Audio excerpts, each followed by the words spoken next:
మంత్రికి సంబంధించిన వార్తలను కనుక పరిశీలించినట్లయితే పుంజాల శివశంకర్ ఈ పేరు చాలా మందికి తెలియదు. కానీ ఈరోజు బీసీల కోసం ఉద్యమం చేసిన నేత, బీసీల కోసం అహర్నిశలు కృషి చేసిన నేత, న్యాయమూర్తిగా పనిచేసిన వ్యక్తి, కేంద్ర న్యాయశాఖ మంత్రిగా పనిచేసిన వ్యక్తి, గవర్నర్ గా పనిచేసిన వ్యక్తి. అలాంటి వ్యక్తి మరి ఇక్కడ ఒక బీసీల ఆరాధ్య దైవం ఏదైతే మరి ఇక్కడ ఆ బీసీ కమిషన్ వచ్చే ముందే, బీపీ మండల్ బీసీ కమిషన్ కంటే ముందే ఒక నివేదిక తయారు చేసి దాన్ని కేంద్ర ప్రభుత్వానికి అందజేసి బీసీల కోసం అహర్నిశలు పోరాటం చేసిన ఆ వ్యక్తికి సంబంధించి నిన్నటి రోజున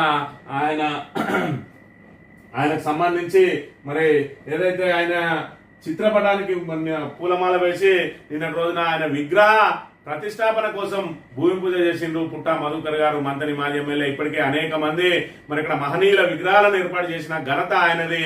మరోవైపు చూసుకున్నట్టయితే అదే శివశంకర్, ఆయనను కూడా బీసీల ఆరాధ్య దైవమైన ఆయనను కూడా మరి స్ఫూర్తిగా తీసుకొని ఈరోజు బీసీలు తమకు జరుగుతున్న అన్యాయానిపై గలమెత్తాల్సిన అవసరం ఉన్నది. మేమెంతో మాకంతా అని చెప్పి ఏదైతే ఉద్యమం చెలరేగుతా ఉన్నదో దీని అంతటి కూడా మరి ఆద్యులైనటువంటి వాళ్ళు, బీసీల కోసం అహర్నిశలు కృషి చేసిన వాళ్ళను స్మరించుకోవాల్సిన అవసరం ఉన్నదని చెప్పి మరి నిన్న రోజున ఆయన విగ్రహ ఆవిష్కరణ కోసం భూమి పూజ నిర్వహించిన పరిస్థితి మనం చూడవచ్చు. బీసీ సమాజానికి జీవితాన్ని అంకితం చేసిన శివశంకర్, మున్నూరు కాపు కులంలో జన్మించిన బీసీ సమాజం కోసం పుంజల శివశంకర్ తన జీవితాన్ని అంకితం చేశారని మంత్రి, మాజీ ఎమ్మెల్యే పుట్ట మధుకర్ అన్నారు. ఆదివారం మంతని పట్టణం మహనీయుల చౌకులో బీసీల నాయకుడు కేంద్ర మంత్రి పుంజాల శివశంకర్, మాజీ ఎంపీ పూలందేవి జయంతి సందర్భంగా వారి చిత్రపటాలకు పూలమాలలు వేసి నివాళులర్పించారు. ఆయన పుంజాల శివశంకర్ విగ్రహ నిర్మాణానికి భూమి పూజ చేశారు. ఈ సందర్భంగా మాట్లాడుతూ 1929లో రంగారెడ్డి జిల్లా మాడిపల్లిలో జన్మించిన ఆయన అనేక కష్టాలను ఎదుర్కొంటూ విద్యాభ్యాసం పూర్తి చేశారన్నారు. మాజీ మంత్రిగా, గవర్నర్ గా, సుప్రీంకోర్టులో న్యాయమూర్తిగా పనిచేసిన ఆయన బీసీ సమాజం కోసం పరితపించేవాడన్నారు.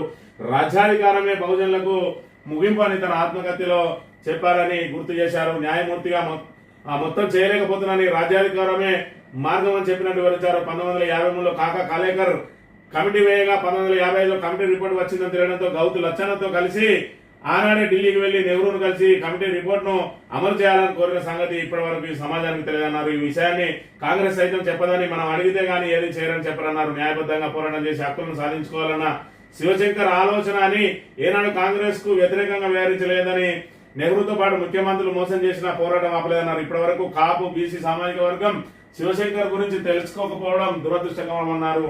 మహనీయుల చరిత్ర తెలియకుండా చేసిన వాళ్ళను వాడుకుంటా ఉన్నారని చెప్పి ఆయన ఇక్కడ విమర్శలు చేసి ఏం వాడుకుంటా ఉన్నారు అనేది కనుక ఒకసారి మనం గమనించినట్టయితే, ఇదే శివశంకర్ కు సంబంధించి ఆయన కుమారుని తీసుకొచ్చి ఒక రోజున ప్రతిపక్షంలో ఉన్న రోజున జయంతి కార్యక్రమాన్ని మరి ఇక్కడ నిర్వహించిండు ప్రస్తుత మంత్రి, మంత్రి ఎమ్మెల్యే శ్రీధర్ బాబు గారు. మరి ఎక్కడ వీలైతే అక్కడ, ఎవరిని వీలైతే వాళ్ళను ఓట్ల కోసం అనేక రకాలుగా వాడుకున్నాడు.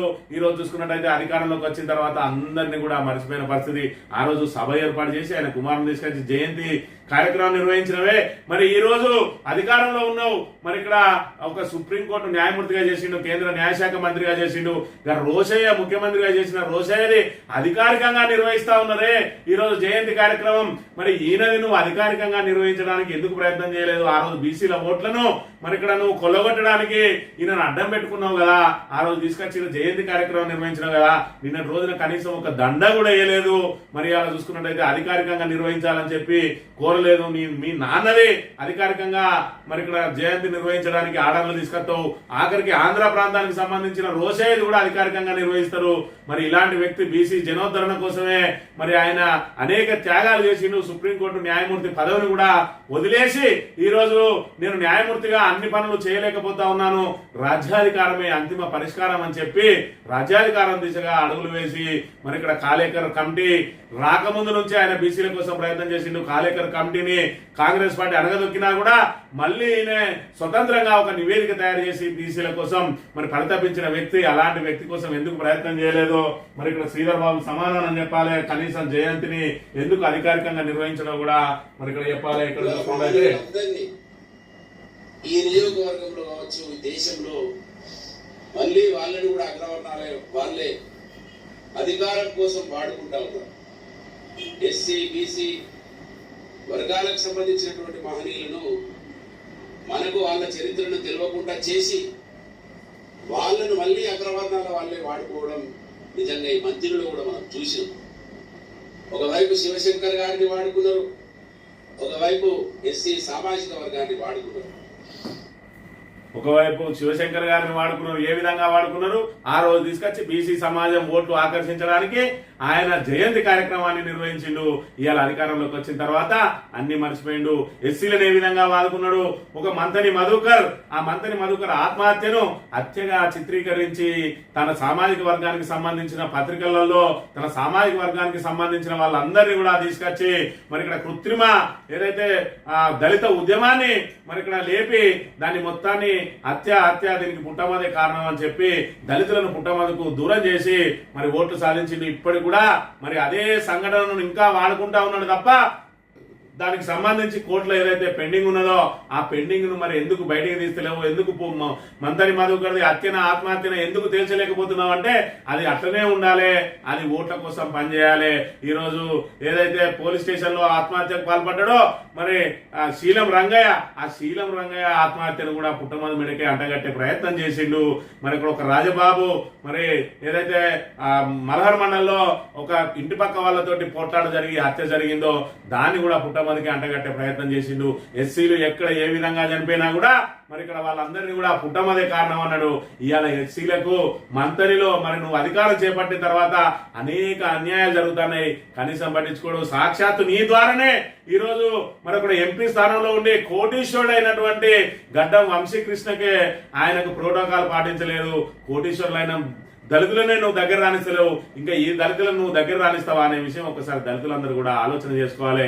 చింతకానిలో ఉన్న వెంకటమ్మ దంపతులను మరి ఇక్కడ ఏదైతే వాళ్ళను మరి అక్కడ మీ సర్పంచ్ చేసినటువంటి మరి కాంగ్రెస్ నాయకుడు వాళ్ళని కులం పేరుతో దూషించి వాళ్ళ మీద దాడి చేస్తే 18 రోజుల వరకు కూడా కేసు నమోదు చేయలేదు పోలీసులు. ఆఖరికి నేషనల్ ఎస్సీ కమిషన్ కల్పించుకుంటే తప్ప వాళ్ళ మీద కేసు నమోదు కాలేదు. ఒక చకినారపు రవి కాళేశ్వరం పరిధిలోని మద్దులపల్లికి సంబంధించి ఆ యువకునికి ఉద్యోగం వస్తే, గవర్నమెంట్ ఉద్యోగం వస్తే ఆయనకు తప్పుడు ధృవీకరణ సర్టిఫికెట్ ఇచ్చి మరి ఎన్ఓసి ఇవ్వమంటే తప్పుడు సర్టిఫికెట్ ఇచ్చి లేని కేసులు ఉన్నట్టుగా ఇచ్చి ఆయన ఉద్యోగం పోగొట్టిండు. నీ నియోజకవర్గంలో ఎస్సీలకు ఇంత అన్యాయం జరుగుతా ఉంటే మరి ఎందుకు నువ్వు నోరు మరుపుతలేవు? నీ ద్వారానే జరుగుతుందా అంటే ఎస్సీలను ఓటు బ్యాంకు గానే వివరిస్తావు గానీ మరి ఇక్కడ ఎస్సీలకు అన్యాయం చేసిన ఆయన ఎస్ఐ మీద ఇప్పటివరకు కనీస చర్యలు లేవు. నేషనల్ కమిషన్ ఆల్రెడీ ఆదేశించింది ఆయన మీద కేసు చేసి యాక్షన్ టేకన్ రిపోర్ట్ ఇవ్వని. దానికి మోకాలు అడ్డుతున్నది నువ్వు కాదా మంత్రిగా మరి శ్రీధర్ బాబు గారు అని చెప్పి మేము ఇక్కడ ప్రశ్నిస్తా ఉన్నాం. మరి దానికి నువ్వు సమాధానం చెప్పాల్సిన బాధ్యత ఉన్నది. చింతకాలంలో 18 రోజుల తర్వాత కేసు నమోదైంది. ఆ డిఎస్పీని గాని సిఐని గాని ఎస్ఐ మీద గాని ఎందుకు చర్యలు చేపట్టరు? దళితుల పట్ల మరి దళిత జనోద్ధారకులాగా ప్రచారం చేసుకుంటావు కదా, ఏది నీ దళిత జనోద్ధరణ అనే విషయాన్ని మనం ఇక్కడ గమనించాలి. ఈ రకంగా ఓటు బ్యాంకు మాత్రమే వాడుకుంటాడు శ్రీధర్ బాబు. ఇటు దళితులను అయితే ఇటు శివశంకర్ లాంటి బీసీలను అయితే ఈ రకంగా ఓటు బ్యాంక్ రాజకీయాల కోసం వాడుకొని కరివేపాకుల్లాగా తీసి పడేస్తాడు. ఈ రోజు ఎస్సీలందరూ ఒక ఆలోచన చేసుకోవాలి. మరి ఇక్కడ ఏ విధంగా ప్రతిపక్షంలో ఉన్నప్పుడు ఎస్సీల కోసం ఏ విధంగా ముసలి కన్నీరు గార్చిండు, ఇవాళ ఎస్సీలను ఏ విధంగా దూరం పెడుతున్నాడు అనే విషయాన్ని మరి ఇక్కడ ప్రజలు గమనించాలి. ఖచ్చితంగా ఓటు బ్యాంక్ రాజకీయాల కోసం మరి శ్రీధర్ బాబు గారు పనిచేస్తే మహనీయుల చరిత్రను ప్రతి వ్యక్తికి తెలియజేసి ఖచ్చితంగా మనకు అంతిమ పరిష్కారం రాజ్యాధికారమే.